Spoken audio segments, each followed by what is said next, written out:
Bom, pessoal, vamos começar pelo contexto internacional no século XVIII. O que está acontecendo no mundo no final do século XVIII? A gente ali no Napoleão, a gente entrou já no início do século XIX. Vamos voltar algumas décadas. Final do século XVIII, entender o que está acontecendo no mundo. Então, no século XVIII, as ideias iluministas estão se espalhando, surgem na Europa, mas se espalham pelo mundo todo e chegam à América, chegam às colônias na América. Em 1776, nós temos a independência dos Estados Unidos, que nós vimos aí no caso da turma de administração, viu no final do ano passado. A independência dos Estados Unidos, que acontece por influência das ideias iluministas também. E a independência dos Estados Unidos é o primeiro indício, o primeiro sinal de que o pacto colonial, aquela ideia de que a colônia só pode comprar da metrópole, só pode vender da metrópole, só pode se relacionar com a metrópole. Então a independência dos Estados Unidos mostra que esse pacto colonial está sendo questionado, que as pessoas já começam a ver o pacto colonial como algo contraditório em relação aos ideais de liberdade e representatividade do iluminismo. Porque eles pensam o seguinte, se os iluministas defendem lá na Europa que as pessoas têm que ser livres para vender seus produtos, para produzir, para estabelecer comércio com quem quiserem, por que aqui na América a gente só pode comprar e vender na metrópole? Se os ideais iluministas dizem que a população tem que participar, que o poder emana do povo, que os governos têm que representar a população, por que nós aqui na América não temos representantes no parlamento da coroa? Né? No caso das colônias britânicas, que acabaram se separando e formando os Estados Unidos, eles pensavam, a gente tem que ter representantes lá no parlamento inglês. As colônias espanholas pensavam, a gente tem que ter representantes no parlamento francês, no parlamento espanhol. Aqui no Brasil, algumas pessoas começaram a questionar, a gente precisa ter representantes no parlamento português. Então, o iluminismo começa a questionar o pacto colonial, começa a questionar a relação que as colônias têm com as metrópoles. Porque eles começam a dizer, muito bonito essa coisa de que todos são iguais perante a lei lá na Europa, mas aqui a gente é tratado de forma diferente. Então, no contexto internacional, o iluminismo começa a questionar as bases da sociedade do antigo regime. Então, dentro da Europa, isso é questionado, e nas colônias isso também é questionado. Né? A relação da colônia com a metrópole passa a ser vista como algo que não condiz com as ideias iluministas.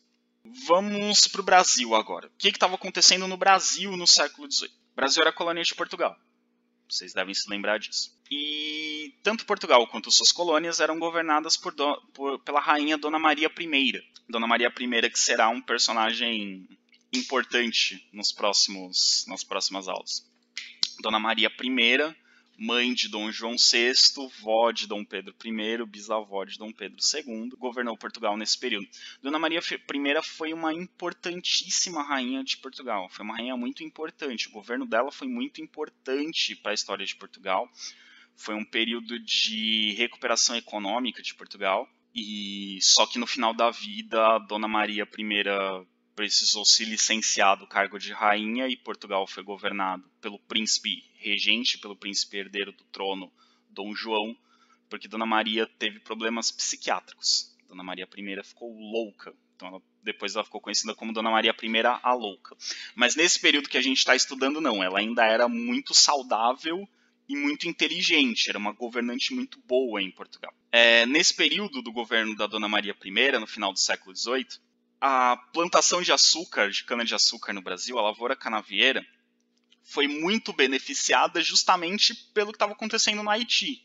Enquanto os escravos estavam matando os franceses que lá viviam, eles não estavam produzindo açúcar. Então teve uma diminuição drástica na oferta de açúcar no mercado internacional e quem passou a oferecer esse açúcar, quem supriu essa demanda foi o Brasil.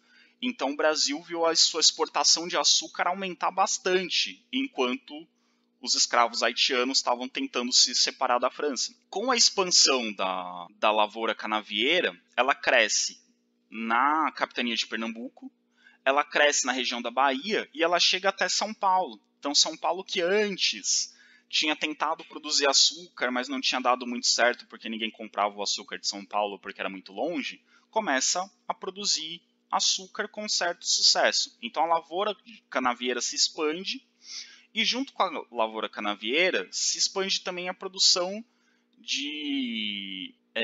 a produção agrícola voltada para alimentação. A produção do arroz cresce no Brasil, a produção do trigo cresce no Brasil, a produção de fumo, que é uma mercadoria muito valorizada nos mercados africanos. Então o fumo era muito utilizado no comércio de escravos. Então a produção de fumo no Brasil ajudava na compra de escravos na Europa. E a produção de cacau também cresce. O cacau vai ser utilizado na Europa, vai ser valorizado também no mercado internacional. Também essa produção cresce no Brasil. Então a gente está falando de um período em que o Brasil está retomando uma importância agrícola. Depois de todo o século XVIII depender basicamente da produção de ouro, né, ainda que a cana-de-açúcar continuasse sendo o produto mais valioso, mas o ouro ganhou uma proporção muito grande. No final do século XVIII, conforme a produção de ouro vai diminuindo, a produção agrícola volta a crescer. E além desses produtos, o algodão é introduzido no Maranhão. Então a plantação de algodão começa a ganhar força no Maranhão. E além da produção de algodão, a coroa portuguesa permite que o Brasil abra algumas pequenas manufaturas de tecido. Então uma produção ainda meio que artesanal, pouco mecanizada, mas o Brasil passa a ter uma produção de tecido, né, que vai utilizar parte dessa produção de algodão no Maranhão. Então a gente tem o crescimento da lavoura canavieira, o crescimento de gêneros alimentícios, de fumo, de cacau, a produção de algodão. Então a gente tem um período no final do século XVIII que ficou conhecido como renascimento agrícola. A agricultura no Brasil volta a crescer. Ela vinha diminuindo durante o período do ouro e ela volta a crescer no final do século XVIII, durante o governo aí de Dona Maria I. Então é um período que o Brasil volta a crescer e isso beneficia Portugal. Portugal tem um novo crescimento econômico. Portugal vai se recuperando de todos os problemas que teve ao longo do século XVIII. Nesse contexto, durante o renascimento agrícola, a produção de ouro na região mineradora, na região das Minas Gerais, ela está diminuindo. E ela está diminuindo por um motivo muito simples. Já não tem tanto ouro disponível. A extração de ouro, a mineração durante o século XVIII, ela praticamente acaba com as reservas de ouro conhecidas no Brasil até então. Então, principalmente pelo fato do ouro ser aquele ouro de aluvião, aquele ouro que é extraído do leito dos rios, portanto é um ouro muito fácil de ser extraído. Como ele é muito fácil de ser extraído, ele acaba rápido. Então a produção de ouro no Brasil está cada vez menor. Só que Portugal não está nem aí com essa produção. Portugal continua cobrando o mesmo valor de impostos. Então tem menos produção de ouro, tem menos dinheiro para pagar imposto. Só que o valor do imposto não diminui. Então esses impostos começam a atrasar. Então você tem cada vez menos ouro disponível. Com menos ouro disponível, as pessoas têm menos dinheiro para pagar os impostos. Como elas têm menos dinheiro para pagar os impostos, elas atrasam os impostos. Elas não pagam os impostos nas datas corretas. E aí o governo de Portugal começa a ameaçar realizar a derrama. O que é a derrama? É a cobrança forçada de impostos. O governo manda soldados nas casas das pessoas dizer, paga o imposto. A pessoa fala, não tenho dinheiro para pagar o imposto. Então tá bom, dá licença. O soldado entra na casa da pessoa, pega os objetos de valor que ele acha que equivalem ao valor do imposto que a pessoa está devendo e leva embora. Então, assim, é uma cobrança forçada. O governo pode entrar na sua casa, pegar os seus bens para cobrar o imposto. Obviamente, a população de Minas Gerais fica muito descontente. Fala, peraí, a gente não está pagando imposto porque a gente não quer, porque a gente é desonesto, porque a gente é sonegador. A gente não está pagando imposto porque a gente não tem dinheiro para pagar imposto. E aí o governo quer vir na minha casa, pegar os meus objetos de valor para cobrar um imposto que eu não tenho condição de pagar. Tá errado isso. Então a gente tem um contexto aí, na região de Minas Gerais, em que a população está insatisfeita. Essa insatisfação vai levar a um evento muito famoso na história do Brasil, que é a Conjuração Mineira, também conhecida como Inconfidência Mineira. Conjuração quer dizer uma conspiração, um grupo de pessoas que se junta para fazer uma determinada coisa. E inconfidência quer dizer traição. Obviamente, vocês devem imaginar que quem chamava de Inconfidência Mineira era a rainha de Portugal, porque ela considerava essa rebelião uma traição. Então os portugueses chamavam de inconfidência. Já os colonos chamavam esse fato de conjuração, porque os colonos eram a favor dessa revolta. Então para eles era uma conspiração contra o governo de Portugal, não era uma traição. Então o evento é chamado de conjuração mineira ou de inconfidência mineira, dependendo do ponto de vista. Se você considera que eles são traidores, é inconfidência. Se você considera que eles estão se rebelando contra um inimigo externo, aí é uma conjuração, ok? Por isso o nome. Tem gente que chama de conjuração, tem gente que chama de inconfidência. Os livros hoje em dia preferem chamar de conjuração. Nós estamos falando aqui do Brasil. Já em Portugal eles preferem chamar de inconfidência, porque é uma traição contra os portugueses. Depois vocês escolhem o nome que vocês preferem, conjuração ou inconfidência, mas vocês têm que saber que os dois nomes se referem à mesma coisa e é importante saber o significado de conjuração e o significado de inconfidência, porque às vezes cai uma pergunta de Enem assim: o que quer dizer inconfidência ou o que quer dizer conjuração? Quer dizer, a pergunta não é exatamente assim, mas pode perguntar por que uns chamam de conjuração e por que outros chamam de inconfidência. Pois bem, esse movimento, que ficou conhecido como conjuração ou inconfidência mineira, ele vai ter entre suas bases as ideias iluministas que circulavam em Minas Gerais. Por que tinha ideias iluministas circulando em Minas Gerais? Nas colônias portuguesas não existiam universidades. Então os filhos das elites das colônias aqui do Brasil iam estudar na Europa, ou em universidades portuguesas, ou em principalmente em universidades portuguesas, mas não só. Alguns iam estudar na França, outros iam estudar na Inglaterra, e assim por diante. E nessas universidades estavam circulando as ideias iluministas. Então muitos filhos das elites daqui do Brasil iam estudar na Europa e voltavam, entre aspas, contaminados por essas ideias. Então, assim como o coronavírus, as ideias também se espalham quando as pessoas viajam. Então, a conjuração mineira foi muito influenciada pelas ideias iluministas. Percebam também o seguinte, tem muita gente que fala assim, a conjuração mineira foi influenciada pela Revolução Francesa. Não. A conjuração mineira e a Revolução Francesa aconteceram no mesmo ano, então não deu tempo da Revolução Francesa influenciar a conjuração mineira. Elas aconteceram mais ou menos ao mesmo tempo. O que influenciou sim a conjuração mineira foi o iluminismo. Então, as mesmas ideias que influenciaram a Revolução Francesa e influenciaram a conjuração mineira, ok? Então, esses filhos da elite que iam estudar na Europa voltavam para o Brasil com essas ideias e espalhavam essas ideias nas colônias. Na região mineradora, essas ideias se difundiram muito, mas não só lá, em outras regiões da colônia também. No Nordeste, essas ideias se espalharam, no Sudeste, essas ideias se espalharam, mas o primeiro lugar em que elas vão ter efeito é no centro da colônia, na região mineradora. Além das ideias iluministas, aí sim, um fato que vai influenciar, que vai inspirar a conjuração mineira é a independência dos Estados Unidos.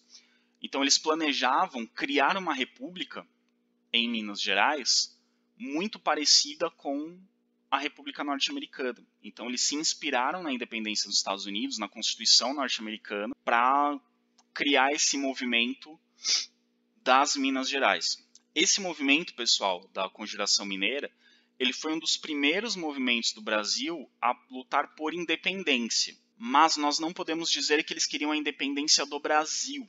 Eles não estavam pensando na independência do Brasil inteiro. Eles estavam pensando na independência de Minas Gerais.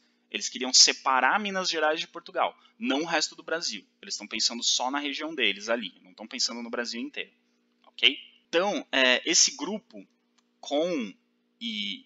com ideias iluministas e inspirado pela independência dos Estados Unidos, chegou até a criar uma bandeira para o que seria essa República de Minas Gerais, que se tornaria independente de Portugal. Essa bandeira é essa que está aí do lado de vocês, uma bandeira com fundo branco, tinha um triângulo verde e a frase em latim, libertas quesera tamen, que quer dizer liberdade ainda que tardia, né? Ou seja, liberdade ainda que ela tenha demorado, a gente vai conquistar a liberdade. Essa bandeira inspirou a atual bandeira do estado de Minas Gerais, que é basicamente essa, só que o triângulo, ao invés de ser verde, ele é vermelho.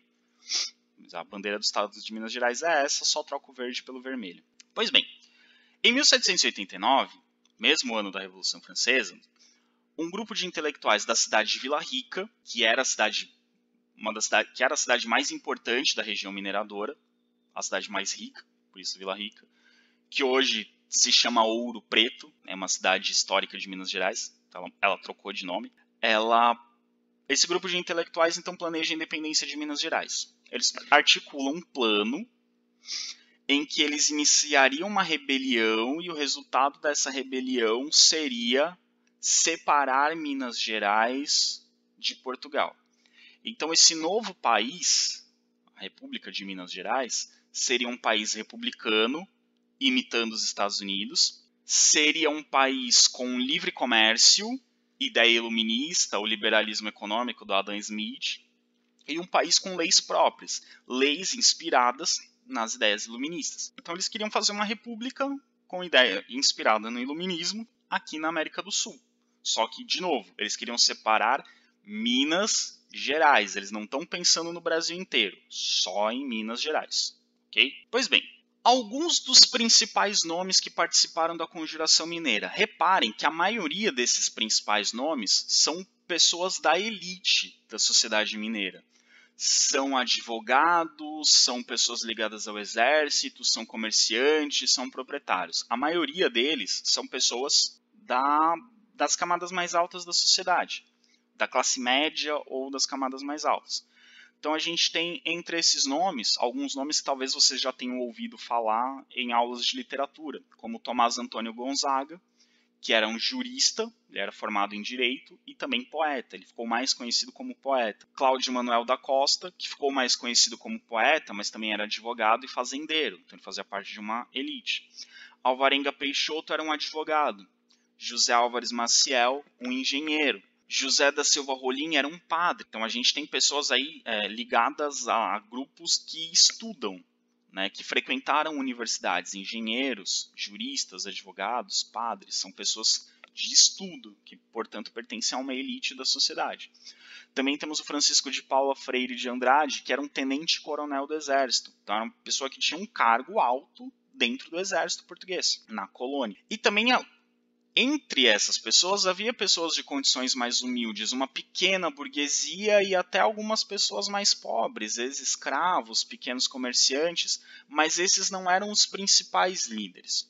Só que entre eles, entre esses mais humildes que pertenceram à Conjuração Mineira, a gente vai destacar a figura do Joaquim José da Silva Xavier, que era um alferes do exército. Alferes é um soldado de baixa patente, é um dos cargos mais baixos do exército. E como alferes, ele tinha um salário muito baixo, então ele fazia outras coisas da vida para sobreviver. Entre elas, ele fazia pequenos procedimentos cirúrgicos, como, por exemplo, arrancar o dente de uma pessoa que estava com o dente cariado. Por isso ele era conhecido pelo apelido de Tiradentes. Então ele além de ser alferes, ele fazia também outros bicos, digamos assim, na sociedade. Mas percebam que o Tiradentes, ao contrário do que dizem, ele não é uma das principais lideranças. Se a gente parar para pensar um pouquinho, as principais lideranças vão ser as pessoas que trouxeram as ideias iluministas da Europa, ou seja, aqueles que estudaram em universidades. Não vai ser um simples soldado que ficou sabendo dessas ideias iluministas de ouvir falar. Então, os principais líderes são da elite da sociedade mineira, não são das pequenas camadas. Mas por que Tiradentes vai ser o símbolo, o herói da Inconfidência ou da Conjuração Mineira? Cenas dos próximos slides, tenham paciência. Pois bem, os revoltosos, né, os conspiradores, os conjuradores ou inconfidentes, do ponto de vista dos portugueses, fizeram o seguinte plano. Vamos fazer o seguinte. O dia que o governador das Minas Gerais decretar a derrama, a população inteira vai estar enfurecida. Vai estar todo mundo com raiva do governo. Então a gente combina a rebelião para o dia da derrama. O governador decretou a derrama, a população vai aderir à rebelião porque vai estar todo mundo com raiva, as pessoas vão concordar com as nossas ideias, vão atacar o governo, vão expulsar o governador, a gente vai tomar o controle da capital, Vila Rica, vai tomar o controle de Minas Gerais e vai expulsar as tropas portuguesas e vai proclamar a república. Esse era o plano. Então, aproveitar a raiva que o povo ia sentir da derrama para que o povo aderisse à rebelião e lutasse contra a ocupação portuguesa. Esse era o plano. Pois bem, alguém que fazia parte da conspiração, um dos inconfidentes, Não sabemos se ele se arrependeu ou o que aconteceu, ou se ele se aproveitou da situação. Ele foi para o governador das Minas Gerais e falou: olha, seu governador, tem uma galera aí querendo fazer uma rebelião no dia da derrama. Se eu fosse o senhor, não faria essa rebelião. Aí o governador virou para ele e falou: ah, ótimo, e quem são essas pessoas? Aí esse cara que fazia parte das reuniões ali da Conjuração Mineira falou assim: ah, para eu te contar quem é, eu vou querer alguma coisa em troca. E aí o governador falou: o que você quer em troca? Ele falou: ah, eu sou um fazendeiro, eu tenho muitas dívidas com o governo de Portugal. Em troca de denunciar as pessoas que estão envolvidas nessa conjuração, eu quero perdão das minhas dívidas. E aí o governador das Minas Gerais falou: ah, beleza, eu consigo perdoar suas dívidas, você não deve mais nada para a coroa portuguesa. Agora me diz quem são os conspiradores que querem fazer essa rebelião. E aí ele deu o nome de 31 pessoas que faziam parte das reuniões da Conjuração Mineira. Então o governador, sabendo que essa rebelião seria feita no dia da derrama, suspendeu a derrama, não fez a derrama. E aí o movimento não aconteceu.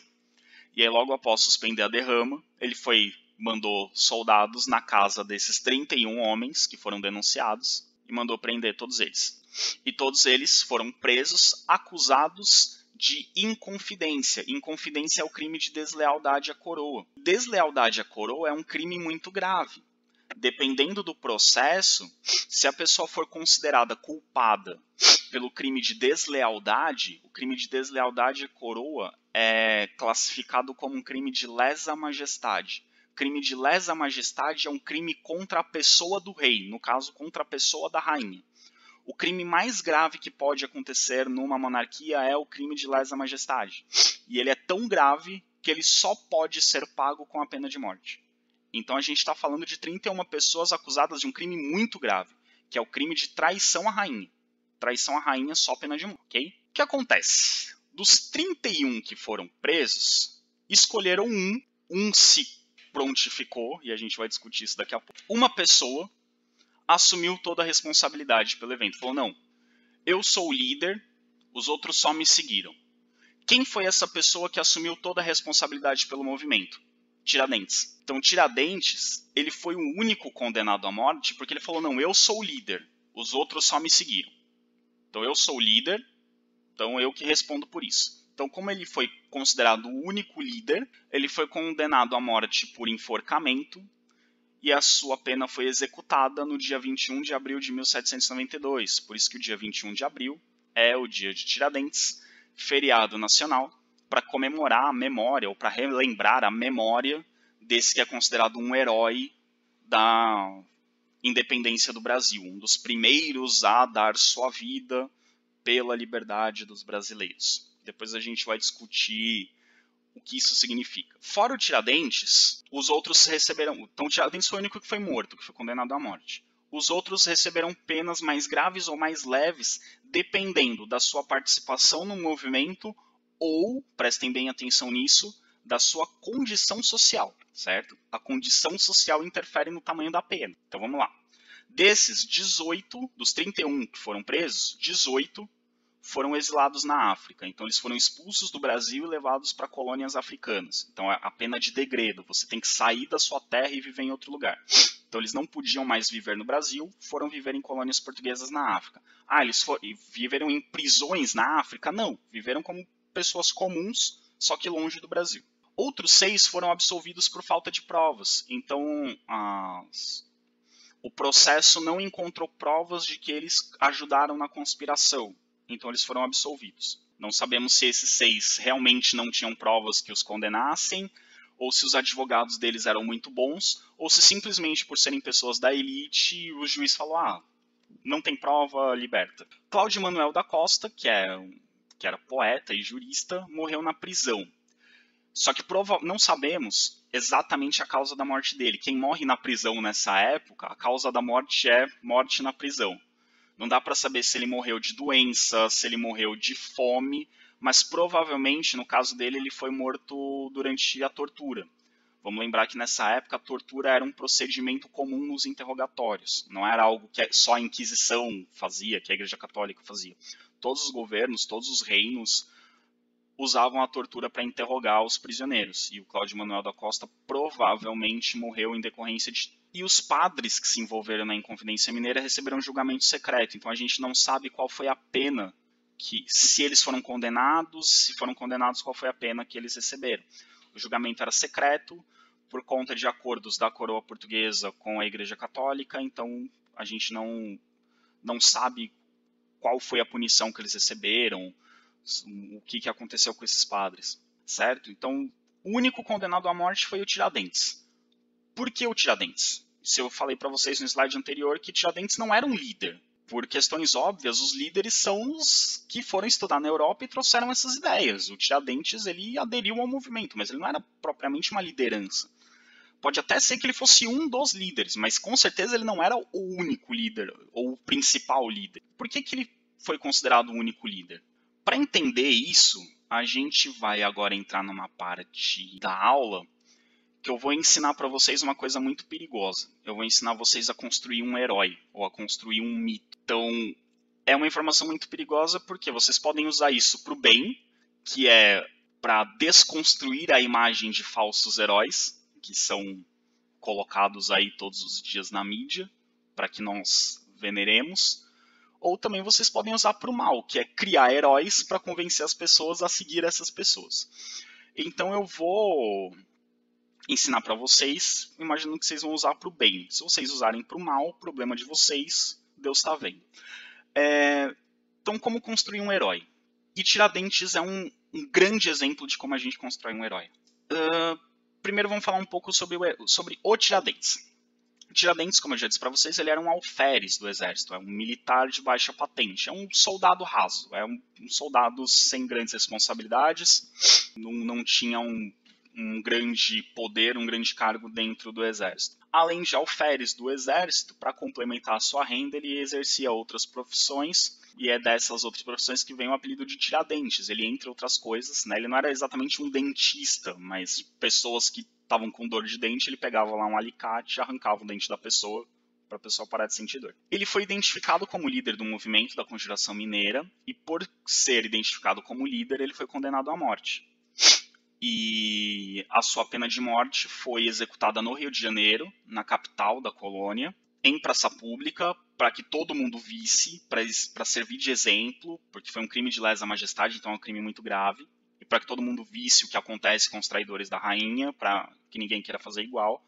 E além de ser enforcado, ele foi esquartejado, ele teve seu corpo despedaçado, e os pedaços do seu corpo foram expostos, espalhados no caminho do Rio de Janeiro, até Vila Rica, para que as pessoas que fizessem esse caminho vissem o que acontece com quem trai a rainha. Então, esquartejar e espalhar os pedaços tem um efeito também simbólico de humilhação. Então, a maior humilhação que alguém pode sofrer é ser morto e esquartejado. Que aí, quando você é morto e esquartejado, tem os pedaços do seu corpo espalhados, ao invés de você ter um sepultamento digno, uma sepultura, um enterro, um velório, é como se o governo estivesse dizendo que você é alguém desprezível, alguém que não merece ser lembrado. Você, então, ser enforcado em praça pública para que todo mundo visse e ter os seus pedaços, seus restos mortais espalhados para que todo mundo soubesse que você é uma pessoa desprezível e servisse de exemplo. Então é uma pena muito grave. Só que aí vem a questão, será que Tiradentes foi mesmo o líder desse movimento? Faz sentido dizer que Tiradentes foi líder? Por que será que ele assumiu a culpa? Será que foi ele que assumiu a culpa e falou assim, não, vou assumir a culpa para livrar a cara dos meus companheiros? Ou será que escolheram ele de bode expiatório porque os outros líderes eram poderosos e ele era um alferes sem grande importância? É o que a gente vai discutir agora. O que o Tiradentes fez? Bom, então estamos falando aqui da construção do herói. A gente sabe, né, voltando à questão aqui se o Tiradentes foi líder, nós sabemos, através das pesquisas históricas, que Tiradentes com certeza não era o principal líder. Como eu disse para vocês, faz mais sentido imaginar que quem trouxe as ideias da Europa fosse a liderança, e não foi Tiradentes que trouxe essas ideias da Europa. Segundo, faz mais sentido acreditar que as elites liderassem o movimento, porque quem faz parte da elite tem mais tempo para fazer essas reuniões, porque tem escravos trabalhando para si. O Tiradentes participava das reuniões, mas ele não tinha esse tempo para liderar e bolar estratégias, porque ele tinha que exercer outras profissões. E outra coisa, alguém das camadas mais baixas da sociedade dificilmente conseguiria exercer uma liderança sobre pessoas da elite. As pessoas da elite não aceitariam muito a liderança de alguém de uma camada inferior. Então a gente sabe com certeza que Tiradentes não era a principal liderança. Pode até ser que ele tenha sido uma das lideranças, mas a principal e única liderança com certeza ele não foi. Por que ele foi o único morto? Vamos avançar aí nessas etapas da construção do herói. Uma das hipóteses de por que ele foi o único morto é porque ele pode ter sido o cara que, por ser muito bondoso e muito heróico, virou para o governo português e falou: não, eu sou o único líder, os outros só me seguiram. Então ele se entregou como único líder para salvar a vida dos seus companheiros. Ou então, na hora de julgar todo mundo, quem estava julgando falou: pera, se eu mandar matar esse cara aqui, que é fazendeiro, isso vai me gerar um problema. Se eu mandar matar esse cara aqui que é engenheiro, se eu mandar matar esse cara aqui que é padre, então vai ter um problema muito grande. Então vamos matar só aquele ali que é alferes? Mata só ele. Diz que ele que foi o líder, mata só ele. Aí a gente resolve o problema, diz que matou a maior liderança, tá tudo resolvido. Já põe medo em quem mais quiser trair a coroa e mata alguém que não vai causar muito problema pra gente. Essa é uma outra hipótese. Também tem a hipótese dos outros conjuradores terem combinado entre eles. Vamos escolher alguém de bode expiatório pra gente não morrer? Vamos. Quem? Quem tem mais cara de tonto? Tiradentes. Então, no depoimento, todos nós vamos dizer que o Tiradentes que era o líder. Também pode ter acontecido isso. Né? Enfim, tem várias possibilidades de por que o Tiradentes foi escolhido o líder. Mas o mais provável é que tenha sido uma decisão de quem estava julgando. Para não se indispor com as elites da região mineradora, decidiram não condenar à morte ninguém da elite.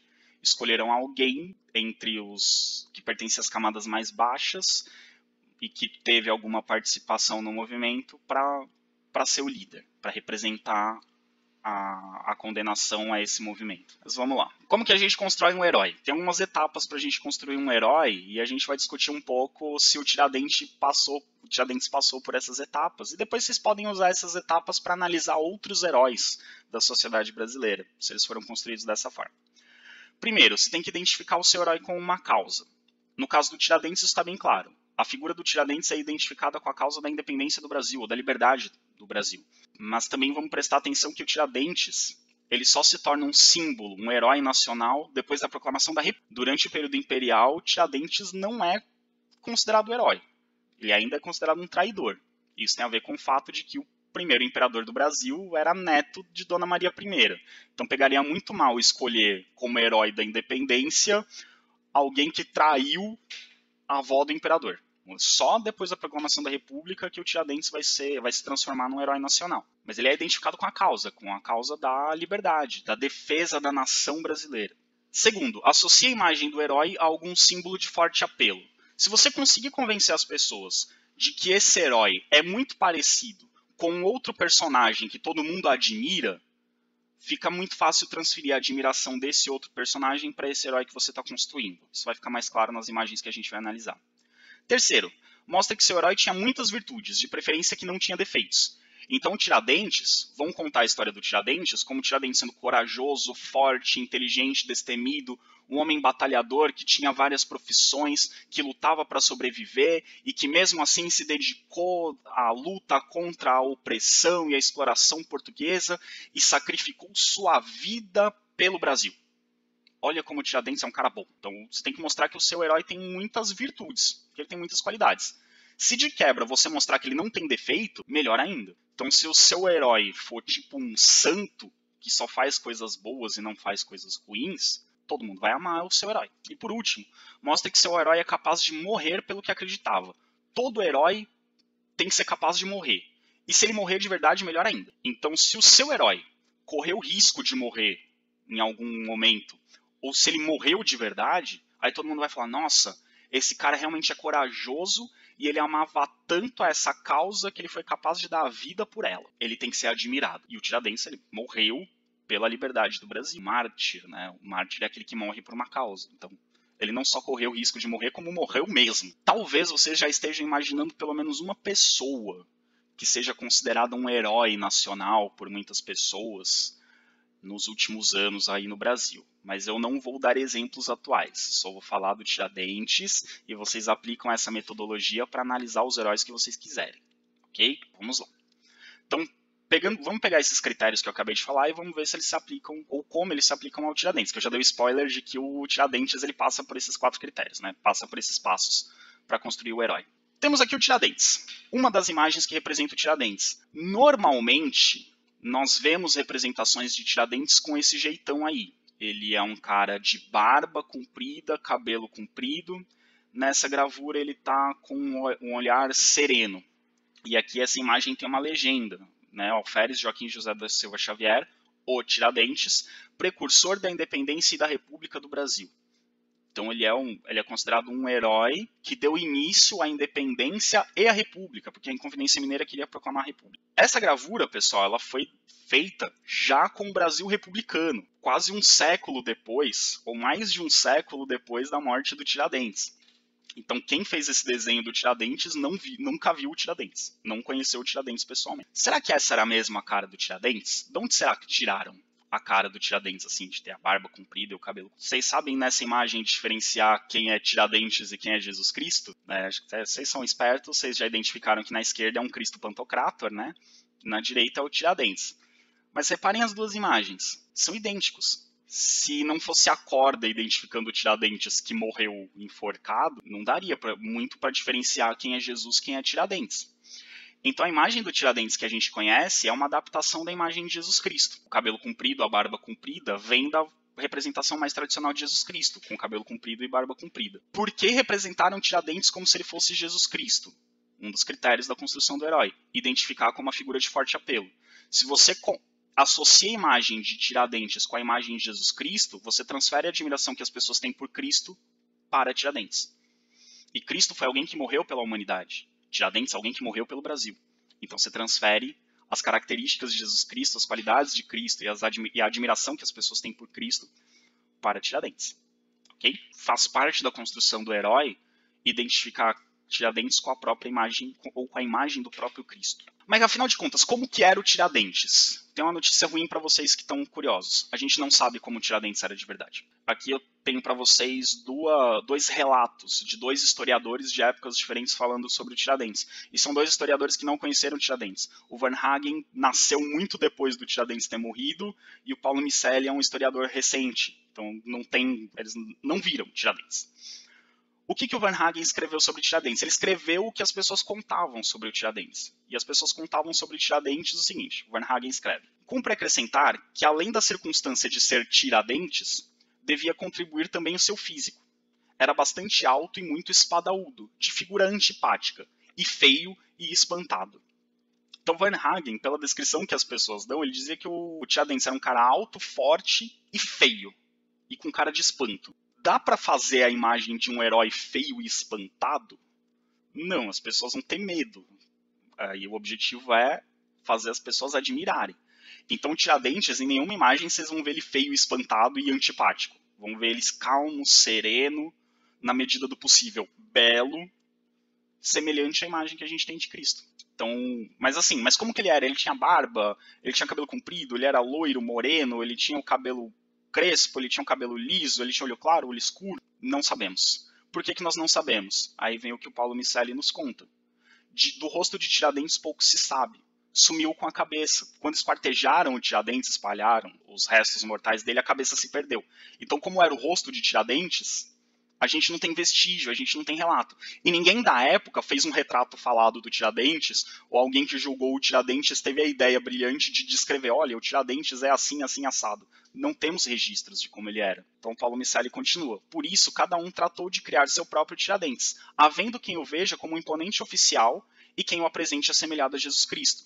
O imponente oficial é essa imagem aqui, que é o Alferes Tiradentes. Mas o Alferes não é um imponente oficial. O Alferes é um oficial de baixa patente. Então, provavelmente o Tiradentes não andava vestido dessa forma na rua. Ele devia usar essa roupa muito de vez em quando. Então, tem quem represente o Tiradentes assim como um oficial do exército, e tem quem represente o Tiradentes como alguém parecido com Jesus Cristo. Mas como ele era de verdade, a gente não sabe. Como ninguém sabe como ele era, cada um representou do jeito que achava que devia representar. Mas, por mais que a gente não saiba como ele era, aqui vem a parte que vai chocar muitos de vocês, a gente sabe com certeza como ele não era. Com certeza ele não tinha barba e cabelo comprido.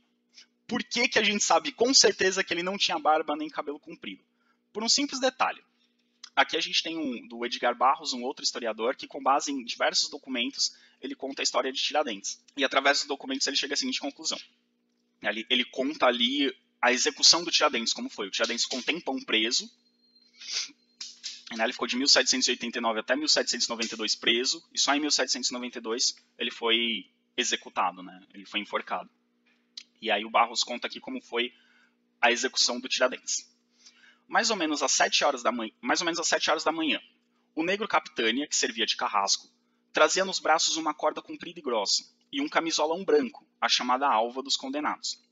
Tiradentes, já com cabelo e barba totalmente raspados, como era o costume para os condenados, foi libertado das algemas que lhe prendiam os pés e trocou suas roupas esfarrapadas e imundas pelo camisolão. Por mais que alguém possa dizer assim, o Tiradentes ele ficou 3 anos preso, então durante esse período, se ele ficou sem cortar o cabelo e sem fazer a barba, ele ficou com a barba compridona e o cabelo compridão.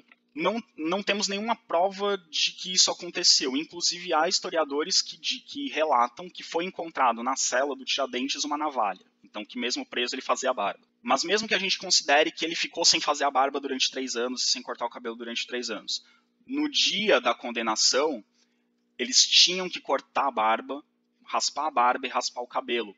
Porque o cabelo comprido e a barba comprida podem segurar a corda.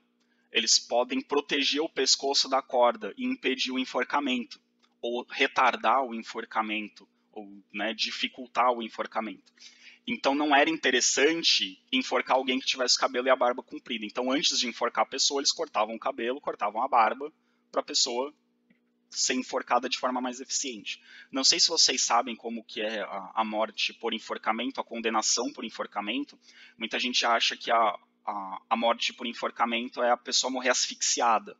Na verdade, o objetivo do enforcamento é, a partir do momento que você abre um alçapão embaixo da pessoa e a pessoa cai, a corda dá um tranco no pescoço da pessoa para a pessoa ter o pescoço quebrado.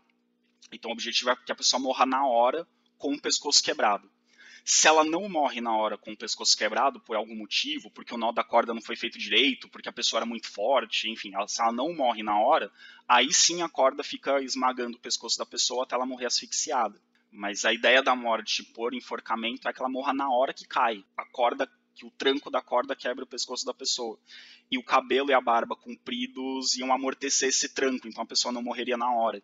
Então por isso que tinha que cortar a barba e o cabelo. Então Tiradentes, na hora que ele morreu, com certeza ele não tinha barba nem, ok? A barba e o cabelo comprido foram colocados nas representações para ele ficar parecido com Jesus Cristo. Ponto.